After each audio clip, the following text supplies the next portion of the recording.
Le stade olympique de Bimpe, stade polyvalent, vaste de 60 000 places, a été inauguré aujourd'hui par le président Alassane Ouattara. Ce joyau architectural a été rebaptisé Stade Alassane Ouattara.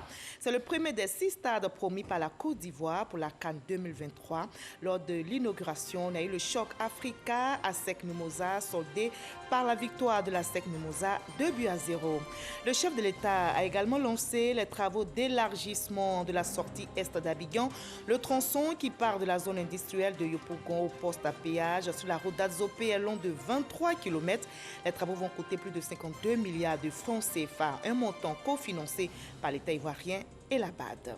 Il y a 16 mois, le gouvernement entamait les travaux sur la route Carrefour Jacques Prévert Mputo dans la commune de Cocody. Objectif, faciliter la circulation sur le boulevard de France redressé en passant par le Golf Hotel. Ce samedi, le Premier ministre Ahmed Bakayoko a inauguré cette voie pour le bonheur des Abidjanais. Soyez la bienvenue sur RTI1. C'est l'une des têtes d'affiche du coupé-décalé en Côte d'Ivoire. Il fait partie du Gotha des faiseurs de ce courant musical. Abou Nidal, artiste chanteur ivoirien, est notre invité de la page culture de ce 20h, le créateur du concept La chaussure qui parle ou encore du mouvement C'est le moment, fait le tour de la Côte d'Ivoire pour promouvoir l'éducation. Va à l'école. C'est le message qu'il lance aux élèves à travers sa caravane, le Waratou. Bonsoir, Abou Nidal. Bonsoir, Marie-Laure. Alors, chanteur de coupé-décalé, vous menez une campagne en faveur de l'éducation depuis 4 ans maintenant. Et pour cette édition, vous avez choisi comme hymne « Va à l'école ». C'est presque un ordre que vous donnez aux élèves. Va à l'école qui est une expression universelle. Même un fou dit à son enfant le matin d'aller à l'école. Et pour bénéficier des kits, pour bénéficier des récompenses dans le cadre de cette caravane, le Waratou, il faut déjà aller à l'école. Donc, va à l'école. Va à l'école. Alors, pourquoi et comment le chanteur que vous êtes investi autant dans l'éducation? Quelles sont les retombées du Waratou? Vous nous en direz davantage dans la page culture. On se retrouve dans une trentaine de minutes. À tout à l'heure, Abou Nidal. Vous restez avec nous. Vous avez aussi contemplé cette merveille qui fait la fierté des Ivoiriens et du continent africain, fruit de la coopération sino-ivoirienne. Le stade olympique d'Ebimpe, vaste de 60 000 places, a été inauguré aujourd'hui par le président Alassane Ouattara. Les membres du gouvernement, des personnalités du monde du football et des chefs coutumiers étaient présents. Ce joyau architectural a été rebaptisé Stade Alassane Ouattara. On a eu droit à une cérémonie d'inauguration riche en couleurs et en sons. Le chorégraphe ivoirien Georges Momboy a fait vibrer le public avec une fresque composée de 700 figurants et danseurs. Avant le choc inaugural à SEC Africa, le président Ouattara a exprimé toute sa fierté et sa reconnaissance. Nous écoutons le chef de l'État. Il y a plus de 45 ans, le président Oufoué avait rêvé d'avoir ce complexe sportif. Aujourd'hui, nous avons le stade d'Ebimpe.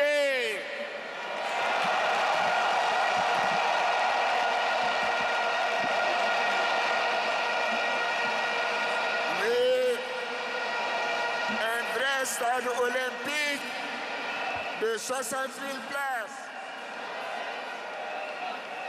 Et je suis honoré et je remercie le gouvernement de Hambak et les autorités chinoises d'avoir bien voulu nommer le stade après votre serviteur Alassane Dramane Ouattara.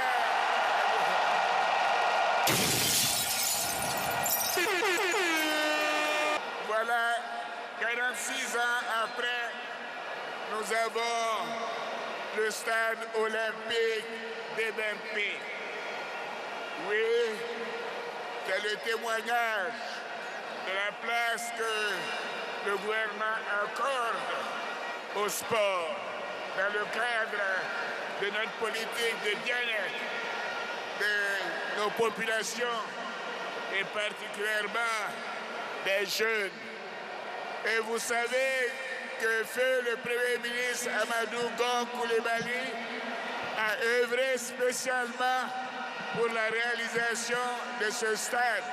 Ce stade est un cadre de communion.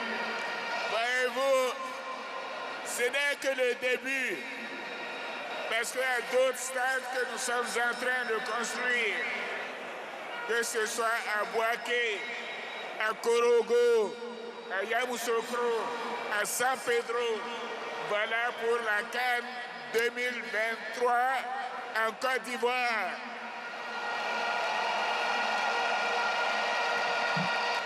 Nous vous donnons ce joyau en sachant que tous, vous allez bien vous en occuper et que ce joyau a demandé des milliers d'emplois. Et chers jeunes, je peux vous garantir que nous allons continuer de vous donner des emplois par milliers et par milliers. Vous pouvez compter sur ADO. Oui, c'est que ADO dit, ADO, Et il y avait au programme de cette fête au stade le match entre l'Africa Sport d'Abidjan et l'ASEC Mimosa, une belle rencontre offerte au public et qui s'est soldée par la victoire des Mimos, 2-0 face à l'Africa Sport d'Abidjan. Le stade olympique de Bimpe, baptisé Stade Alassane Ouattara, était attendu depuis 1974. C'est un stade polyvalent, le premier des 6 stades promis par la Côte d'Ivoire pour la CAN 2023.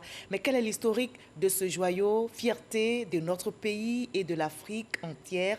Élément de réponse avec Salif Ouattara du service sport. 36 ans que le public sportif ivoirien attendait la construction d'un nouveau stade aux normes internationales. Après l'ouverture en 1984 du stade municipal de Boaké, à l'occasion de la CAN 84, tout semblait s'être arrêté en termes de construction de stades à grande capacité. Avant la construction du stade de Boaké, il y avait également eu une longue attente. Le stade Robert Champrou de Marcory, bâti dans les années 50, qui a été rénové plusieurs fois, le stade Géo André, construit en 1952 et rebaptisé en 1964, stade Félix Houphouët-Boigny, qui a connu plusieurs retouches, et le parc des sports, construit en 1975, constituait les grands stades ivoiriens de l'ère postcoloniale. Si les choses s'étaient bien passées, le stade de Bimpe aurait déjà vu le jour il y a quelques années de cela, puisque ce dossier, fruit de la coopération culturelle entre la Chine et la Côte d'Ivoire, date de 1974. Un projet sportif finalisé 46 ans après et qui offre à la Côte d'Ivoire son premier stade olympique grand de 60 000 places. Déjà surnommé l'Arc de Triomphe, le stade de Bimpe est l'écrin d'un vaste projet. L'organisation de la CAN 2023 et le renforcement des infrastructures sportives ivoiriennes. En quête de finalisation de ces travaux, le stade de Boaké, dont la capacité de 25 000 places, fera place à une arène de 40 000 places. Yamoussoukro, San Pedro et Korogo recevront chacune un stade de 20 000 places.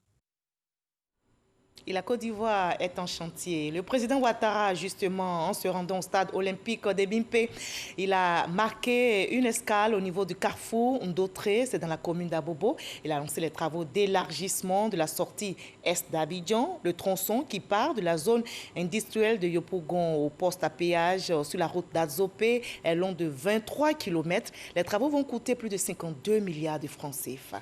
Mama Traoré.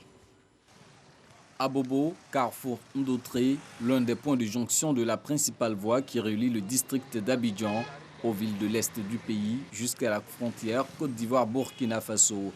Traversant les communes de Yopougon, d'Abobo et d'Anyama, ce tronçon est aussi connu pour être l'un des plus congestionnés d'Abidjan. Ici, là, vraiment, ça nous indispose, hein, vraiment. C'est vraiment pénible. Pénible parce que cette voie n'arrive plus à contenir la densité du trafic. Alors ce samedi, en partance pour la cérémonie d'inauguration du stade olympique des Bimpe, le chef de l'État a marqué une escale au carrefour Ndoutré pour lancer les travaux d'élargissement de la sortie est d'Abidjan. Le tronçon à agrandir en une autoroute de 2 fois 3 voies part de la zone industrielle de Yopougon à la station de péage de Thomasé. C'est sur 23 km environ, c'est en 2 fois 3 voies. Donc vous voyez que c'est une route extrêmement large. Vous savez, initialement c'était en 2 fois 2 voies, mais vous savez qu'avec le transport, les Baka, les Roro, Si on fait en 2 fois 2 voies, lorsqu'ils vont transporter les gens, il ne va rester qu'une seule voie, alors qu'en 2 fois 3 voies, on sait qu'il va toujours avoir de la place pour que donc, le transport puisse se faire correctement. Il est heureux que ces genres de projets se réalisent parce que Abidjan a plus de 6,5 millions d'habitants maintenant et c'est un grand pôle urbain qui doit s'imposer dans la sous-région comme le pôle le plus attractif en matière de développement urbain et des affaires. Donc je suis très heureux, au même titre que tous les Abidjanais, et nous attendons impatiemment que les travaux prennent fin pour que nous puissions en bénéficier. Les travaux vont coûter 52,9 milliards de francs CFA, dont 18 milliards financés par l'État ivoirien et 34,8 milliards de francs CFA par la Banque africaine de développement. La Côte d'Ivoire, c'est un pays hôte pour nous. Et donc, toutes les choses qui sont très importantes, les projets structurants pour la Côte d'Ivoire, c'est prioritaire pour la banque. C'est très important d'avoir une stratégie pour élargir les voies d'écoulement de trafic ici à Abidjan. Donc, je voudrais saluer donc, la vision, le leadership de le président Alassane Ouattara et son équipe, monsieur le ministre, pour ce programme de transport urbain d'Abidjan, pour laquelle on est vraiment engagé. L'élargissement de la sortie est d'Abidjan fait partie intégrante du projet de transport urbain d'Abidjan. Les travaux vont durer 17 mois. Autres travaux réalisés pour le bonheur des Abidjanais. Ils ont été entamés il y a 16 mois sur la route Carrefour Jacques-Prévert-Mpouto, c'est dans la commune de Cocody. Le but est de faciliter la circulation sur le boulevard de France redressé. Le Premier ministre Ahmed Bakayoko a inauguré cette voie aujourd'hui, nous rapporte Francis Boifo. Cette voie permet de relier les quartiers nord de la Djibi, 8e et 9e tranche, à Atoban, dans la commune de Cocody. Elle est désormais ouverte à la circulation après plusieurs mois de travaux. Initialement, pour que les populations venant de la zone nord puissent atteindre le boulevard Mitterrand, ils sont obligés tous de passer soit par la seule voie de la 8e tranche, soit ils passent par le quartier Bonoumen à partir donc du rond-point Ado. Aujourd'hui, avec la réalisation de cette voie, c'est vraiment sur 1,1 km une arrivée directe sur le boulevard Mitterrand au niveau de la Riviera 2. Le ministre de l'Équipement et de l'Entretien routier était sur le terrain ce samedi pour s'assurer que les ouvrages ont été réalisés conformément au cahier de charge.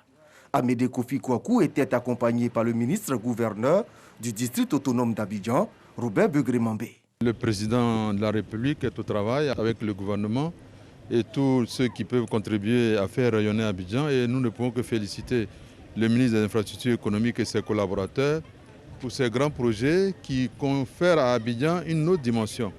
Les habitants de Mpouto devront également faire preuve de civisme. Le Premier ministre Ahmed Bakayoko a officiellement inauguré ce samedi la route Carrefour Jacques-Prévert-Mpouto. Cette route elle va permettre de faciliter le trajet du plateau à Bingerville. Vous êtes témoin des différents embouteillages qu'il y avait. Nous avons fait le boulevard de France redressé. Malgré cela, il y avait encore beaucoup d'encombrements. Et cette rue, je pense, va être très pratique, va permettre de dégager les voies. Et je suis très heureux pour nos populations. La route Carrefour Jacques-Prévert-Mpouto a été réalisée en 2 fois 2 voies sur 2 km. Le projet a pris en compte le dégagement d'emprises, l'aménagement de la chaussée et la protection de l'environnement. Je voudrais, au nom du gouvernement, dire notre fierté de participer avec le président Ouattara tous les jours à des actions concrètes qui aident les Ivoiriens. La route Carrefour Jacques-Prévert-Mpouto est une section du projet d'aménagement de la Y4. Les travaux ont coûté 12,4 milliards de francs CFA. Et les Ivoiriens ont des raisons d'être fiers de leur pays. Le Centre national d'appel 119 vient d'occuper ses nouveaux locaux. Le Premier ministre Ahmed Bakayoko a inauguré le site situé dans la commune de Cocody. Le centre est animé par 110 conseillers et superviseurs. Ces derniers seront chargés d'informer les populations sur la gestion du Covid-19. Serge Collier. Le Centre national d'appel 119 s'installe dans ses nouveaux locaux. L'édifice est situé au carrefour Alassane Ouattara, à la Riviera Palmeraie, dans la commune de Cocody. Le Premier ministre Ahmed Bakayoko a inauguré les nouveaux bureaux. C'est ici que seront désormais traitées toutes les préoccupations des populations en termes de communication liées à la Covid-19. Pendant 5 mois, Le gouvernement ivoirien a bénéficié du soutien de Orange à Côte d'Ivoire qui a abrité les locaux provisoires de ce centre. Le Centre national d'appel 119 a une capacité de réception quotidienne qui peut aller jusqu'à plus de 50 000 appels, comme c'était le cas au plus fort de la pandémie. Le chef du gouvernement a pu d'ailleurs s'en rendre compte. Monsieur Charles, bonjour. Je suis le Premier ministre Ahmed Bakayoko. Non, ne vous inclinez pas. Alors, qu'est-ce qu'on peut pour vous? Ah, les frontières. Oui, les frontières aériennes sont ouvertes. Et puis, mais à des conditions. La condition de faire son test. Pour s'assurer que vous ne partez pas malade. Et puis nous aussi, on veille à ce que ceux qui rentrent en Côte d'Ivoire ne soient pas malades pour vous contaminer. Non, je vous en prie, à votre service. Merci. Au revoir.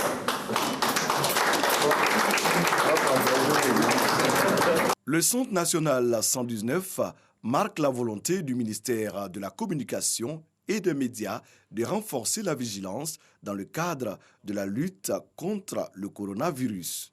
Depuis juillet 2020, le nombre d'appels oscille entre 20 000 et 25 000 appels par jour, et ce, malgré la maîtrise de la pandémie par la Côte d'Ivoire. Cela s'explique par le fait que le 119 est devenu pour nos concitoyens une référence pour la prise en compte de leurs préoccupations. Le Premier ministre félicite le ministre Sidi Temoko Touré pour cet engagement de son département au service des populations. Cette cérémonie me donne l'occasion de vous féliciter, Monsieur le ministre, au nom du président de la République, pour le défi de la communication qui a été relevé pendant la riposte sanitaire du gouvernement. Tous les Ivoiriens ont pu noter la possibilité d'échanger au quotidien, la possibilité d'être informé, d'être tenu à jour de l'évolution de la maladie, et je crois que c'était très important. Le 119 reste le numéro d'appel de référence dans ce centre bâti sur une superficie de 1700 mètres carrés. 100 conseillers et 10 superviseurs contrôlent les appels. Et ce centre d'appel illustre bien l'engagement de notre pays dans la lutte contre le coronavirus. Les messages de sensibilisation se poursuivent pour contrer ce virus mortel.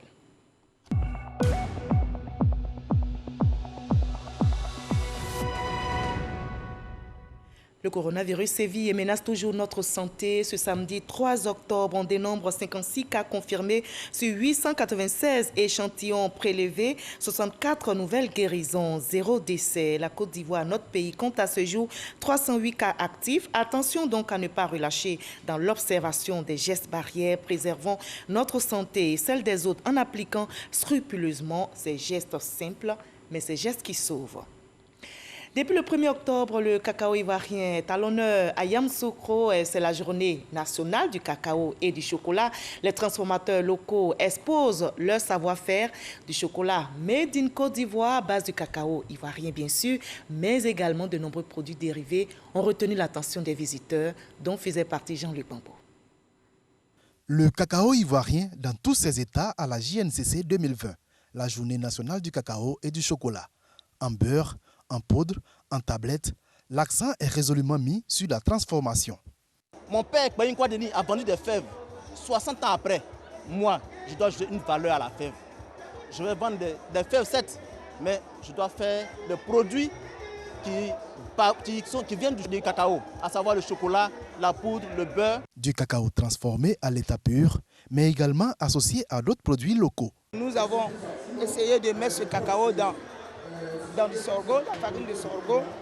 Donc nous avons fait un sablé de sorgho qui est à base de couscous de sorgho.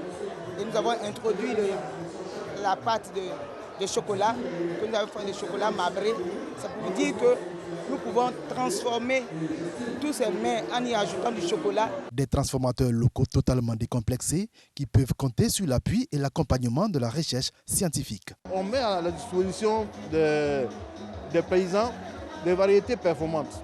Aujourd'hui, par exemple, notre produit phare, c'est le cacao Mercedes. lorsqu'il est entretenu comme il le faut, le cacao Mercedes peut vous permettre d'avoir 3 tonnes à l'hectare, contre 300 kilos actuellement en moyenne chez le paysan. Le ministre de l'Agriculture et du Développement rural, Kobena Kwasi Adjoumani, a chaleureusement félicité les organisateurs de la JNCC 2020. L'objectif du gouvernement aujourd'hui, c'est de procéder à la transformation de nos produits. Donc la transformation de notre cacao nous permet d'avoir une plus-value et également cela va avoir une répercussion sur le prix aux producteurs. La JNCC 2020 n'a pas dérogé à la règle. Dégustation gourmande, exposition vente et rendez-vous d'affaires restent les principales articulations de cet événement, vitrine du cacao ivoirien. Et nous sommes samedi, place à l'instant culture de ce 20h.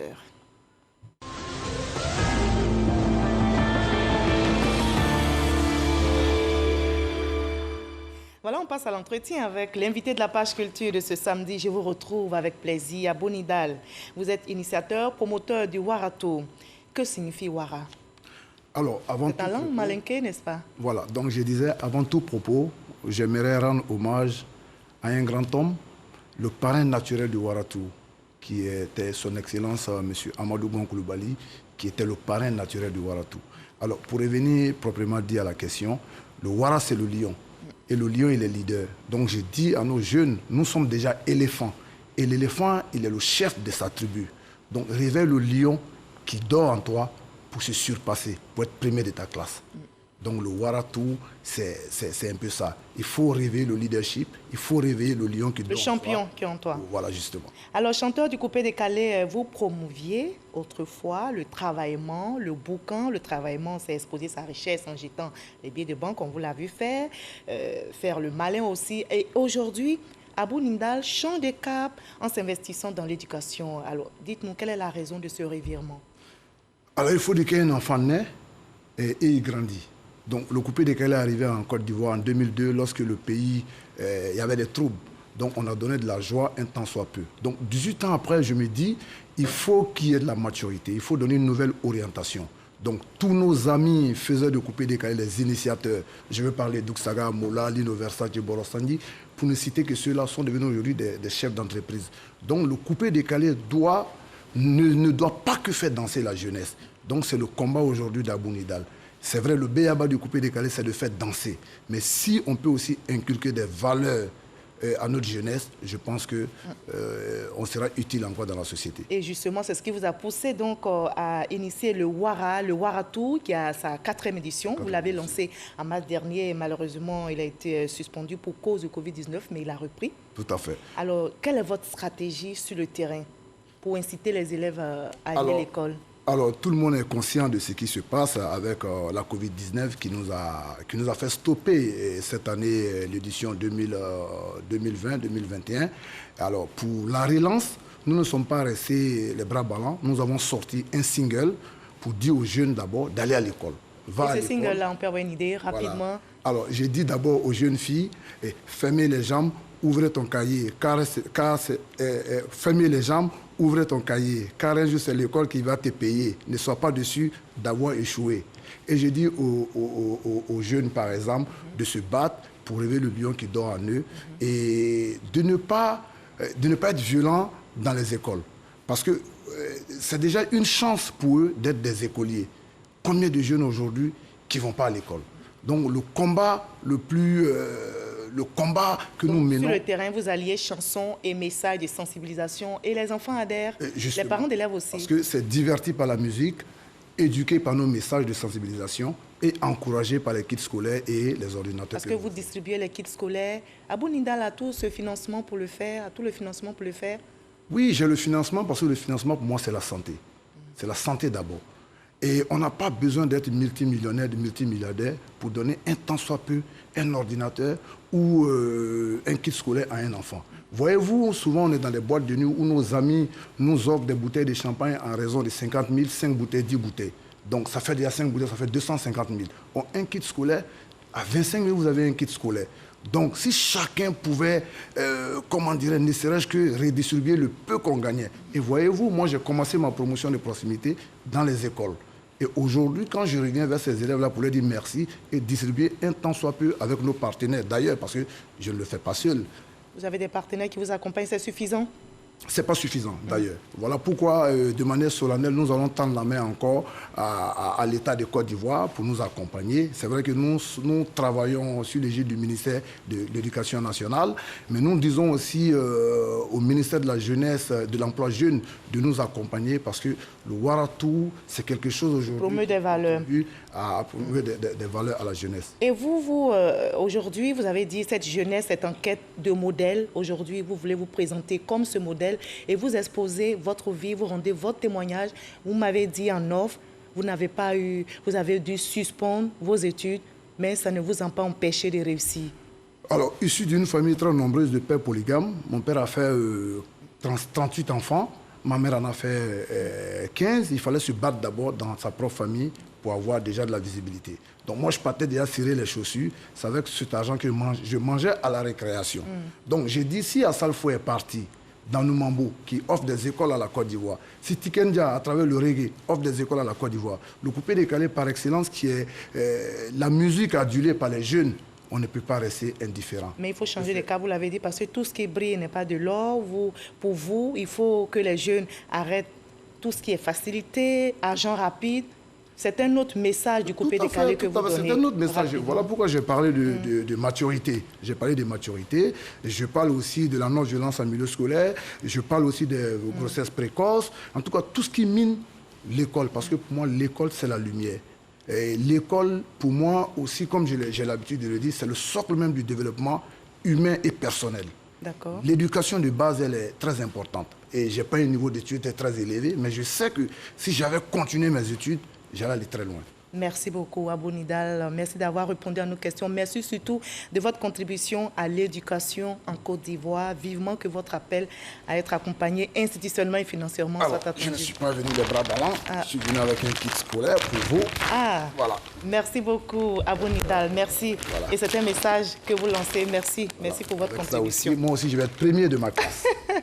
Merci, Abou Nidal. Merci au DG de la RTI qui nous soutient et à tous nos partenaires, la Satoussi et les cahiers original. Merci beaucoup. Merci, Abou Nidal. Alors, pour apprendre à lire, à écrire, à compter et réussir, il faut aller à l'école. Vous l'avez entendu, l'école nous instruit, nous éclaire. Embarquons donc ensemble dans le Waratou et disons à chaque enfant, va à l'école, l'éducation est une richesse. Voilà, je rappelle cette merveille qui fait la fierté des Ivoiriens et du continent africain, fruit de la coopération sino-ivoirienne. Le stade olympique d'Ebimpe, vaste de 60 000 places, a été inauguré aujourd'hui par le président de la République, Alassane Ouattara. Les membres du gouvernement, des personnalités du monde du football et des chefs coutumiers étaient présents. Ce joyau architectural a été baptisé Stade Alassane Ouattara. On a eu droit à une cérémonie d'inauguration riche en couleurs et en sons. Le chorégraphe ivoirien Georges Monboy a fait vibrer le public avec une fresque composée de 700 figurants et danseurs.